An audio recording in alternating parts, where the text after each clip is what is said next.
ബിരിയാണി അത്ര ചൂടില്ലാത്ത കൊണ്ടാണെന്ന് തോന്നുന്നു. ആവറേജ് ബിരിയാണി എന്ന് പറയാം. പക്ഷേ ഇവിടുത്തെ ബീഫ് ഫ്രൈ ഗൈസ് ഒരു രക്ഷയില്ല എന്ന് തന്നെ പറയണം.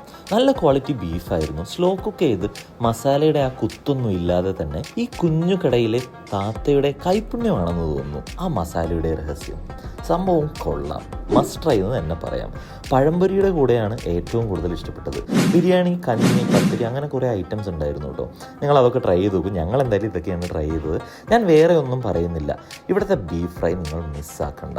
നമ്മളെ ഒരു ഫോളോവർ പറഞ്ഞിട്ടാണ് ഞങ്ങൾ ഈ സ്പോട്ടിൽ പോയത്. ആദ്യം പോയ സ്പോട്ട് ജസ്റ്റ് ഒന്ന് മാറിപ്പോയി കേട്ടോ. ഞങ്ങളവിടെ പോയിട്ട് ചോറും ബിരിയാണിയൊക്കെ ട്രൈ ചെയ്തു. നല്ലതായിരുന്നു, പക്ഷേ മസ്റ്റ് ട്രൈ എന്നൊന്നും പറയാനില്ല. ഇനി നിങ്ങൾ സ്പോട്ട് സജസ്റ്റ് ചെയ്യുമ്പോൾ എന്തായാലും എക്സാക്ട് ലൊക്കേഷൻ പറഞ്ഞൊരു ഫോട്ടോ എങ്കിലും അയച്ചു തരണുണ്ടോ, ഇല്ലെങ്കിൽ പണി കിട്ടും. സോ ഗൈസ്, ഈ സ്പോട്ടിന്റെ എക്സാക്ട് ലൊക്കേഷൻ ഇതാ സ്ക്രീനിൽ കാണിക്കുന്നുണ്ട്. തിരുനെല്ലി പമ്പിനോട് ചേർന്നാണ്. ബത്തേരി എന്നൊക്കെ ഇടയ്ക്ക് പോയി ട്രൈ ചെയ്യാൻ പറ്റിയൊരു സ്പോട്ട്. അപ്പോൾ ശരി ഗൈസ്, വീഡിയോ ഷെയർ ചെയ്യാനും സേവ് ചെയ്യാനും മറക്കില്ല എന്ന് വിശ്വസിക്കുന്നു. നമുക്ക് എന്തായാലും മറ്റൊരു വീഡിയോയിൽ കാണാം. അതുവരെ bye from team sultans of Bathery.